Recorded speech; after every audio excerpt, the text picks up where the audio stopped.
जहां तक नजर जाती थी साहिल के किनारे नारियल के पेड़ों के झुंड फैले हुए थे। सूरज दूर समंदर में डूब रहा था और आकाश पर रंगारंग के बादल तैर रहे थे। बादल जिनमें आग के शोलों जैसी चमक थी और मौत की स्याही, सोने की पिलाहट और खून की सुर्खी। ट्रावनकोर का साहिल अपने कुदरती हुस्न के लिए सारी दुनिया में मशहूर है।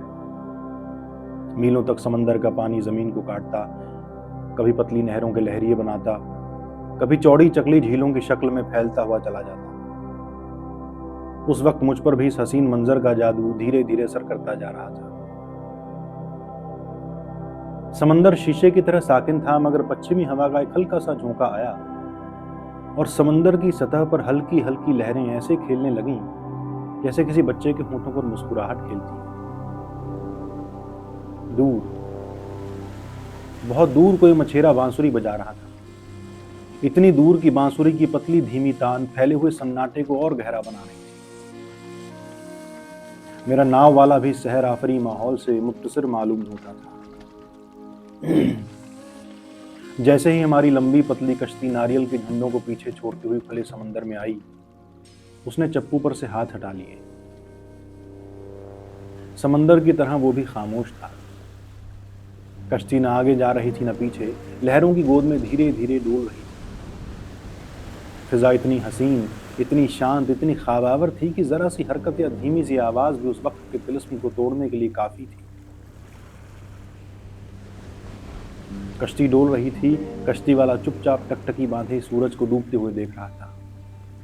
मैं खामोश था। ऐसा लगता था हवा भी सांस रोके हुए है। समंदर गहरी सोच में है और दुनिया भी घूमते घूमते रुक गई है। मैंने पीछे मुड़कर देखा, कोयलोन के कस्बे को हम बहुत दूर छोड़ आए थे। अब तो साहिल के किनारे वाले नारियल के झुंड भी नजर न आते थे और दूर से आती हुई ट्रेन की सीटी की आवाज ऐसी सुनाई देती थी जैसे किसी दूसरी दुनिया से आ रही हो। ऐसा लगता था जैसे इस छोटी सी कश्ती में बहते बहते हम किसी दूसरे ही संसार में जा निकले। यहां समंदर गहरा था और आकाश ऊंचा, बहुत ऊंचा। और समंदर और आकाश के दरमियान एक नन्ही सी, कमजोर सी, हकीर सी कश्ती डोल रही थी। और छोटा सा अधरंगा कश्ती वाला ऐसा लगता था जैसे किसी पुराने जमाने से भटक कर इधर आ निकले, जब इंसान ने नाव बनाना और चप्पू चलाना सीखा ही था।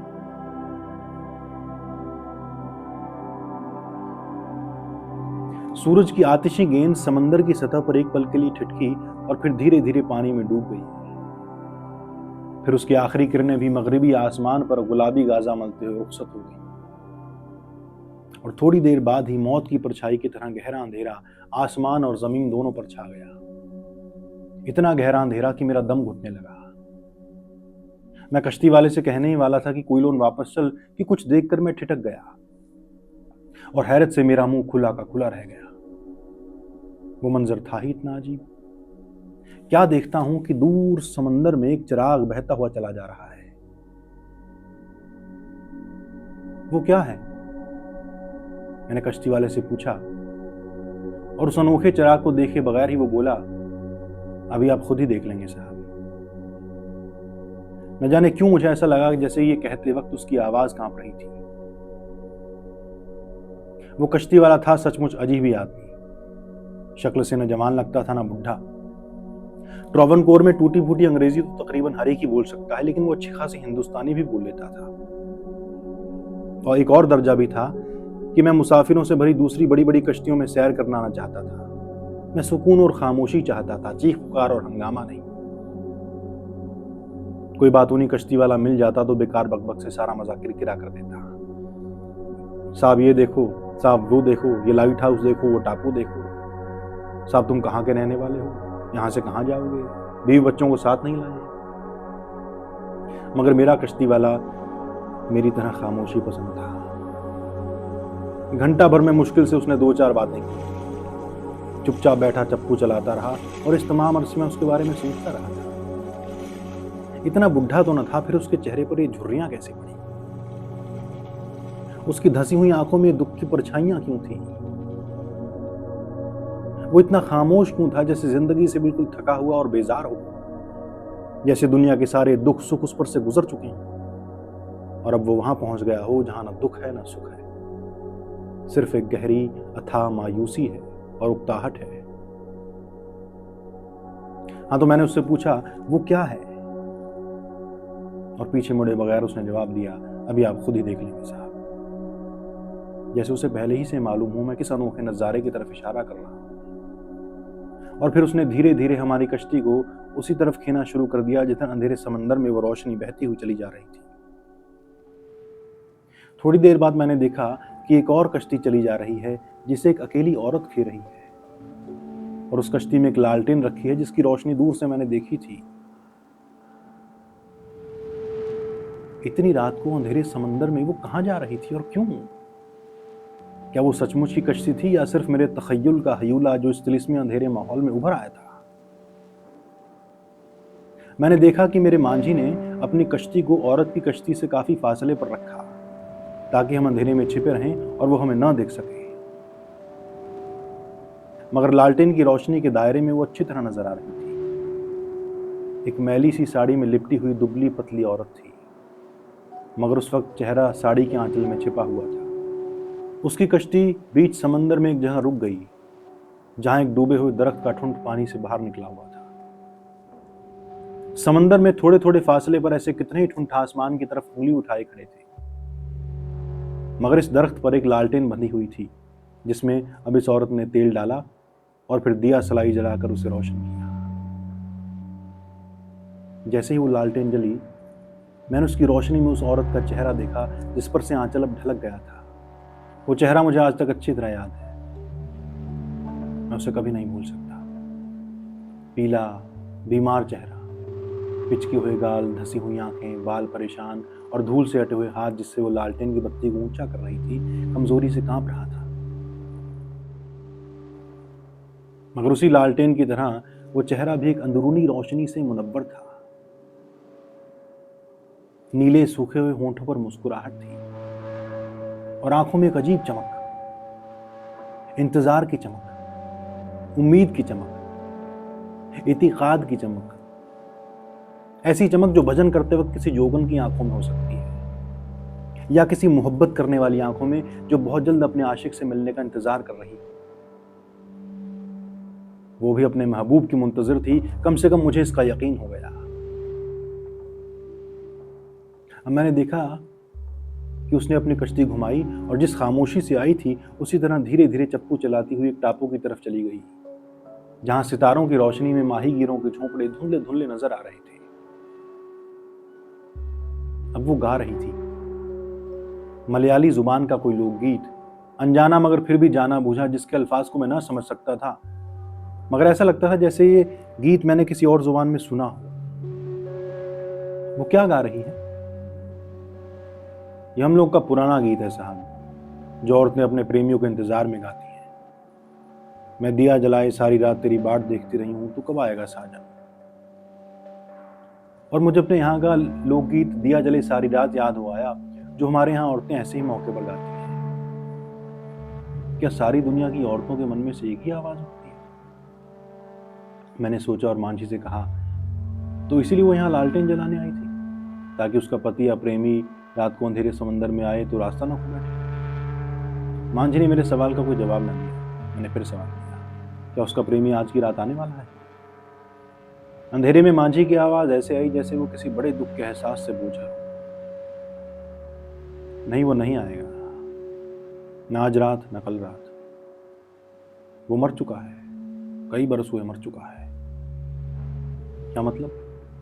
क्या इस औरत को नहीं मालूम कि उसका प्रेमी मर चुका है और अब कभी ना लौटेगा? वो जानती है शायद, मगर वो मानती नहीं। वो अब तक इंतजार में है, उसने उम्मीद नहीं छोड़ी। और कई बरस से हर रात वो यहाँ आती है, ये लालटेन जलाती है ताकि उसके प्रेमी की कश्ती अंधेरे में रास्ता पा सके। मैंने कहा मांझी से नहीं, अपने आप से। मुझे एहसास हो रहा था कि आज मैंने अमर प्रेम की एक झलक देखी है। ऐसा प्रेम जो किस्से कहानियों में पढ़ने में आता है, जिंदगी में कभी कभार ही मिलता है। मेरी अफसाना दनिगारी की हिस्स दफतन बेदार हो गई थी, तो एक सवाल के बाद दूसरा सवाल करके मैंने मांझी की जुबानी पूरी कहानी सुन ली थी। ये कहानी प्रेम कहानी भी थी और हिंदुस्तान की जंग आज़ादी की एक रूह परवर दास्तान थी। सन 1942 में जब इनकलाबी तूफान आया तो ट्रावनकोर के अवाम, तालिब इल्म, मजदूर, किसान, यहाँ तक कि मांझी और माहीगीर भी अपने जमहूरी हुकूक के लिए राजाशाही के खिलाफ उठ खड़े हुए। कोयलों के कई हजार मांझियों ने हड़ताल की और ऐलान कर दिया कि हम काम पर नहीं जाएंगे, चाहे समंदर का रंग हमारे खून से लाल ही क्यों ना हो जाए। मांझी की जुबानी ये जोशीले अल्फाज सुनकर मैंने पूछा, मांझियों की तरफ से ऐलान किसने किया था? उसने साहब, उसने किसने? कृष्णा ने साहब।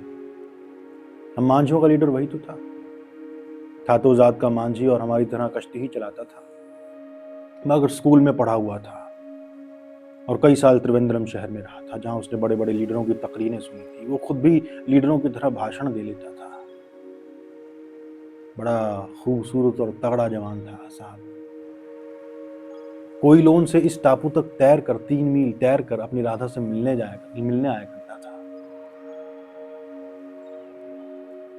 राधा और कृष्णा और राधा, ये तो बिल्कुल कहानी बन गई। असल में उसका नाम राधा नहीं है साहब, मगर कृष्णा उसे राधा राधा कहकर पुकारता था, सो और भी उसे राधा ही कहने लगे। राधा और कृष्णा सब मांझी कहते थे। ऐसा सुंदर जोड़ा दूर दूर ढूंढे से न मिलेगा। जब इनकी मंगनी हुई तो सभी खुश थे सिवाय, और ये कहकर वो चुप हो गया और कुछ देर फैली खामोशी में सिर्फ उसके चप्पू चलने की आवाज आती है। मैंने कहा, सिवाय उनके जो खुद राधा को ब्याहना चाहते थे साहब। और ये कहकर वो फिर एक बार चुप हो गया। ये राधा 8 बरस पहले काफी खूबसूरत रही। एक ठंडी सांस लेकर वो बोला, खूबसूरत, बहुत खूबसूरत साहब। आसपास के गांव में क्या, कोयलोन में भी कोई लड़की इतनी सुंदर नहीं थी। नारियल के पेड़ की तरह लंबी और दुबली, मछली जैसा सुडौल और चमकदार जिस्म था उसका, और उसकी आंखें इस समंदर की सारी गहराई और सारी खूबसूरती थी उनमें। मैंने सोचा कहानी से हटकर हम शायराना मुबालगों में फंसते जा रहे हैं। मुझे राधा की खूबसूरती के बयान में इतनी दिलचस्पी न थी जितनी कृष्णा के अंजाम में। इसलिए मैंने और फिर क्या हुआ कहकर गुफ्तगू का रुख फिर वाकयात की तरफ फेरना चाहा। फिर क्या होना था साहब? कृष्णा की उस जोशीली तकरीर के बाद तो पुलिस उसके पीछे ही पड़ गई थी। उसके लिए बड़े बड़े जाल बिछाए उन्होंने, मगर वो उनके हाथ ना आया, छुपकर अपना काम करता रहा। पुलिस वाले दिन भर उसकी तलाश में मारे फिरते, मगर उनको ये नहीं मालूम था कि हर रात को अंधेरे समंदर में तैरता हुआ अपनी राधा से मिलने उसके टापू तक जाता है और सुबह होने से पहले वापस आ जाता है। और सब पुलिस का ठट्ठा उड़ाते और कहते कि हमारा कृष्णा कभी इन पुलिस वालों के हाथ आने वाला नहीं है। तो सभी मांझी कृष्णा के तरफदार थे। हाँ साहब, सभी उसके साथी थे सिवाय, और एक बार फिर उसकी जुबान रुक गई, सिवाय उनके जो खुद राधा को ब्याहना चाहते थे साहब। फिर क्या हुआ? चांद ढलता गया साहब, और जब अंधेरी रातें आई तो हर रात को अपने कृष्णा को रास्ता दिखाने के लिए राधा ये लालटेन जलाने लगी। इसी तरह जैसे वो आज आई थी, हर शाम को आती, अब लालटेन जलाकर वापस हो जाती। अब मैंने पीछे मुड़कर अंधेरे समंदर में उस नन्ही रोशनी को टिमटिमाते हुए देखा तो मुझे महसूस हुआ जैसे एक बार फिर बहादुर कृष्णा अपने मजबूत बाजुओं से पानी को चीरता हुआ अपनी राधा से मिलने जा रहा है। और फिर क्या हुआ? एक रात राधा ने लालटेन जलाई, मगर वो बुझ गई, और जब कृष्णा रात को तैरता हुआ आया तो उसे रास्ता दिखाने के लिए कोई रोशनी न थी। क्यों? क्या कोई तूफान आया? हाँ, यही समझिए, एक तूफान आया, मगर ये तूफान समंदर में नहीं, एक बेईमान आदमी के मन में उठा था। उसने अपनी कौम को दगा दी और लालटेन बुझाकर अपने दोस्त की मौत का बाइस हुआ। मगर क्यों? कोई इंसान ऐसी कमीनी और बेकार हरकत कैसे कर सकता है मोहब्बत की खातिर? कम से कम वो यही समझता था साहब। मगर उसकी मोहब्बत अंधी थी। मोहब्बत क्या एक बीमारी थी, प्रेम नहीं एक पागलपन था। वो जानता था कि राधा कृष्णा के सिवा किसी दूसरे को देखना भी पसंद नहीं करती। सो उसी ने अपने दोस्त को, कृष्णा को, अपने दोस्त को कत्ल कर दिया।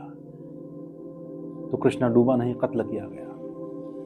उस रात को वो लालटेन बुझाना कृष्णा को कत्ल करने के बराबर ही था साहब। मगर कातिल को यह नहीं मालूम था कि कृष्णा की मौत से उसका कोई भला ना होगा, बल्कि उसका भयानक जुर्म भूत बनकर हमेशा उसके मन में मंडराता रहेगा, उसका दिन का चैन और रातों की नींद उड़ा देगा।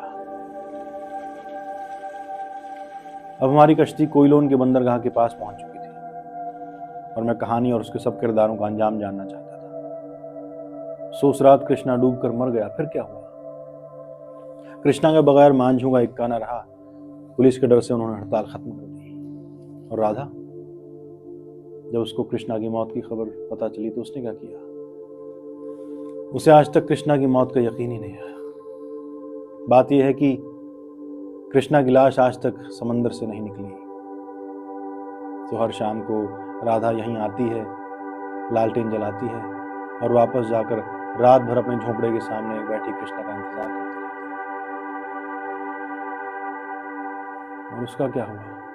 उस गद्दार का क्या हुआ? उसने कृष्णा को मौत के घाट उतारा और अपने लोगों और उनकी जंग आजादी के साथ गद्दारी की। उसका क्या हश्र हुआ? वो अब क्या करता है?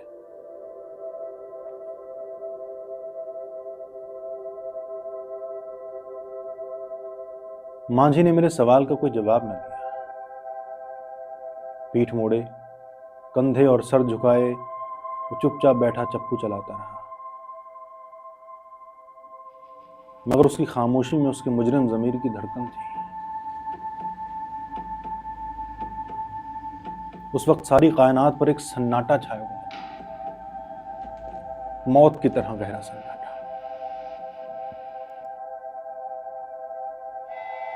अचानक रेल की सीटी ने मुझे चौंका दिया।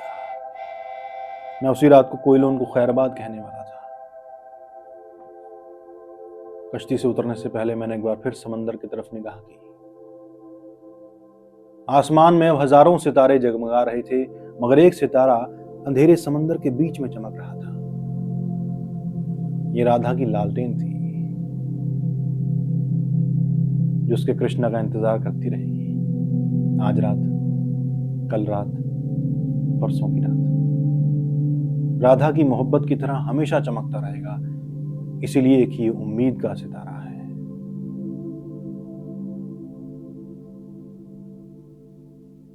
ख्वाजा अहमद अब्बास।